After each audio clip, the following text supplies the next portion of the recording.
juntamente com os colegas Vitor e Daniele, nós vamos apresentar uma análise dos capítulos 3 e 4, que abordam duas importantes perspectivas teóricas da aprendizagem, que é a teoria behaviorista de Skinner e a teoria das hierarquias de aprendizagem de Daniele. Esse trabalho foi desenvolvido na disciplina de Tendências de Ensino e Aprendizagem, sob a orientação do professor Dr. Marcos Fernandes Sobrinho. Nosso objetivo aqui é discutir essas duas teorias importantes que fazem parte da nossa prática pedagógica. Teoria behaviorista de Skinner, sua teoria foca no comportamento observável e na relação entre as ações do sujeito e as consequências que essas ações geram no ambiente. De acordo com o behaviorismo de Skinner, ele não leva em consideração o que ocorre na mente do indivíduo durante o processo de aprendizagem. O que interessa para ele é o comportamento observável. Ele não se preocupa com os processos intermediários entre o estímulo e a resposta.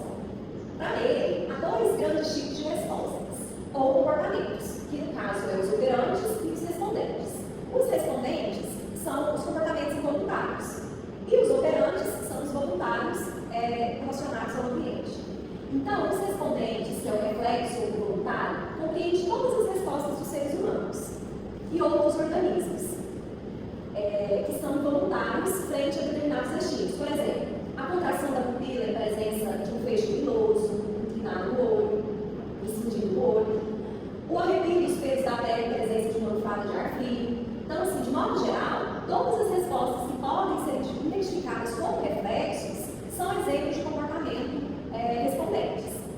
O operante, ele inclui tudo o que fazemos que tem efeito sobre o mundo exterior, ou opera nele.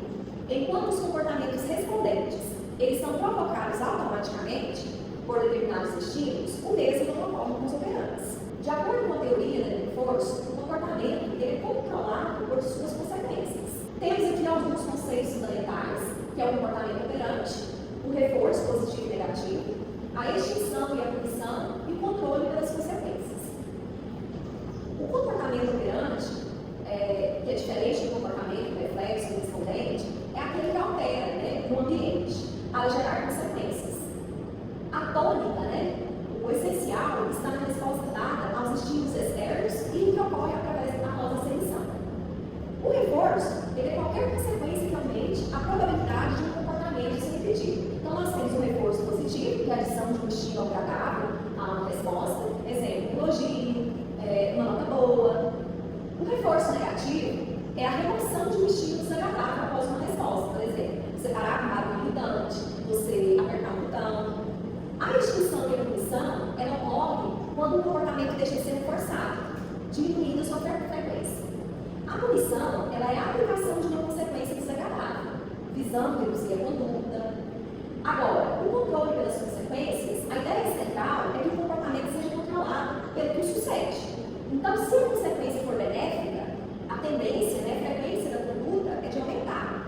E se for desagradável, é de diminuir. O processo institucional segundo a abordagem de Skinner é que o reforço positivo e as contingências de reforço têm um papel essencial, preponderante na aprendizagem. Então, para ele, nós não temos que concentrar no lado dos estímulos, mas sim no lado do reforço, sobretudo das contingências do reforço. Isso significa que numa situação de aprendizagem, a partir das respostas do sujeito e a partir do reforço estabelecido para essa resposta, é que a gente vai analisar a probabilidade daquela resposta ocorrer novamente e assim controlar o comportamento. Nessa perspectiva, o ensino se dá apenas quando o que precisa ser ensinado, ele pode ser colocado sob controle de certas contingências do reforço. Ou seja, programar as contingências significa dar um reforço do aluno no momento adequado, apropriado, significa reforçar as respostas que provavelmente levarão o aprendiz a exibir o comportamento terminal desejado. De acordo com Skinner, ele acreditava e defendia que a investigação do comportamento é através das análises de organizações, dos espaços. Ele chegou à conclusão que cada ser ele se comporta de acordo com o ambiente que está inserido. Então, as suas ações, elas são consequência dos estímulos oferecidos por essa vivência.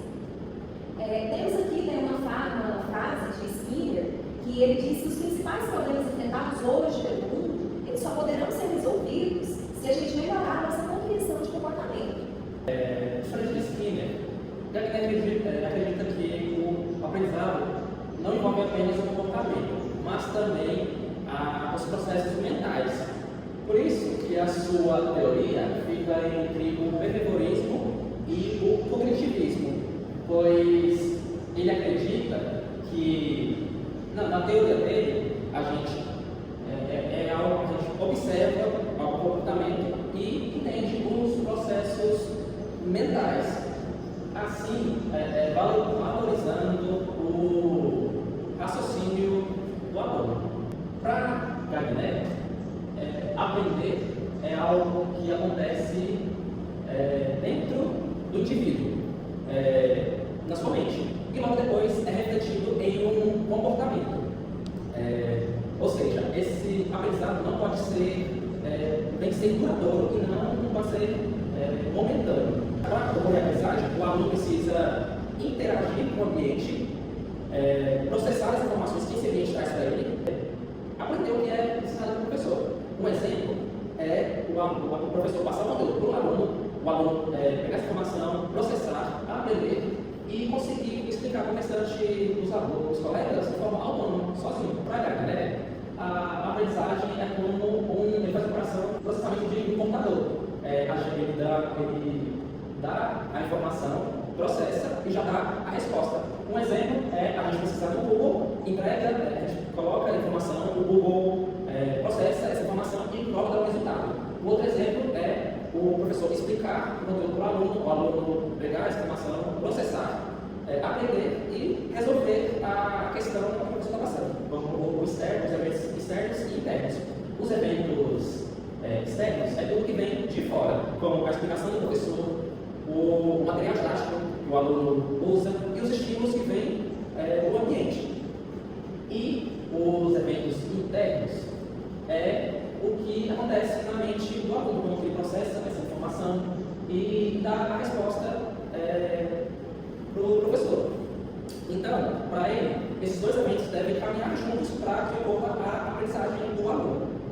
Para Gardner, ele explica que a aprendizagem ela ocorre de diferentes maneiras, ou seja, existem diferentes formas de aprender. Ele propõe que existem 5 categorias. A primeira é a informação verbal, que é quando o aluno aprende conteúdo teórico, como conceitos, e saber o quê? Como nome de capitais de países, regras de jogos. O segundo são as habilidades intelectuais, discriminação de conceitos e regras. É saber o como, que é quando o aluno pega esse conhecimento e pega esse conhecimento, processa e já reage, como em processos de contas.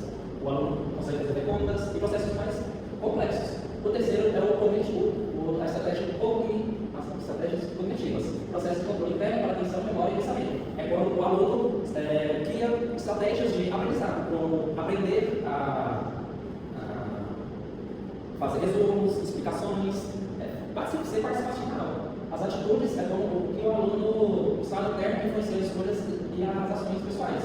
Quais são os desejos dele, como ele se porta em sala, e as habilidades motoras, que são capacidades físicas e coordenativas. É onde a educação física entra, que é o correr, o pular, o agachar e o brincar de forma geral.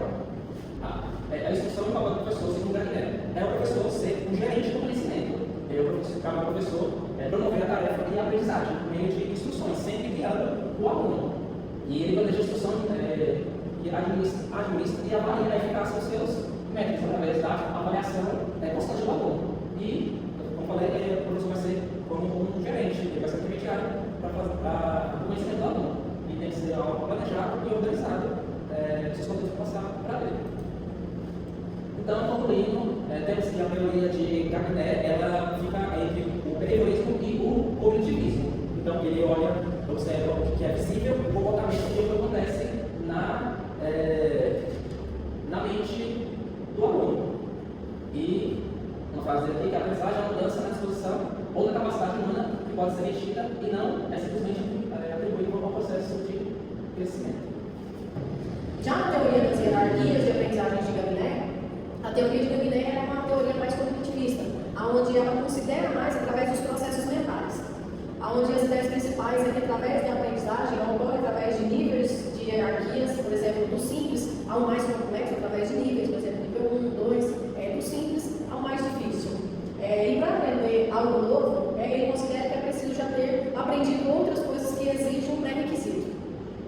Onde traz também que existem alguns tipos de habilidades que demandam, através de habilidade intelectual, atitude, algumas informações já verbais, onde esse ensino ele deve ser planejado através de etapas, por exemplo, por níveis, 1, 2, 3, e assim sucessivamente, através de progressão. E o professor ele atua como principal mediador desse processo. O professor ele é responsável por essa progressão, e um dos exemplos é que antes de resolver, por exemplo, um problema matemático, que seja mais complexo, o aluno ele precisa dominar algumas ações mais básicas. Aqui eu vou mostrar um pouquinho das principais diferenças, que são os aspectos, a teoria de Skinner e a teoria de Gaminé. Na primeira fileirinha aqui, fala sobre os aspectos, onde traz o tipo de teoria, fazendo uma comparação entre Skinner e Gaminé. Skinner é behaviorista, já Gaminé já é mais para o lado cognitivista. E o aspecto entre o foco dessas duas teorias é através de Skinner um comportamento observável, onde ele consegue observar o ambiente, e já para Gaminé através de processos mentais. Já no papel do aluno dessas duas teorias, Skinner é mais passivo, já Gaminé ele é mais ativo. Na teoria de aprendizagem, que é o aspecto de aprendizagem, para Skinner é através de repetições de reforço, já para Gaminé é através de construções por etapas, do simples para o mais complexo. Dentro do ensino, para Skinner, é uma teoria onde acontece programado ou linear, e já para Gaminé é através de uma sequência mais estruturada, algo mais programado. No aspecto de Skinner, que é o erro, para Skinner o erro ele deve ser evitado, ele não pode acontecer. Já para Gaminé, quando você erra, isso faz parte do processo de conhecimento, processo de aprendizagem do indivíduo. E como aspecto, como já na parte do professor, a teoria de Skinner é uma teoria que ela controla esses estímulos, e já para Gaminé, ela organiza o orienta, já é algo mais planejado. E resumindo, essas duas teorias, a teoria de Skinner já é uma teoria onde o aprender a responder estímulos através de reforços, e já para Gaminé é através do aprender a construir conhecimento através de etapas, etapas que seja gradual, onde a base do que já se sabe para aquilo que se vai se aprender, então é algo graduativo. A nossa apresentação sobre o capítulo 3 e 4, sobre essas teorias, esperamos que vocês tenham gostado. O nosso trabalho tem contribuído para a compreensão dessas duas teorias e para o aprimoramento das práticas pedagógicas.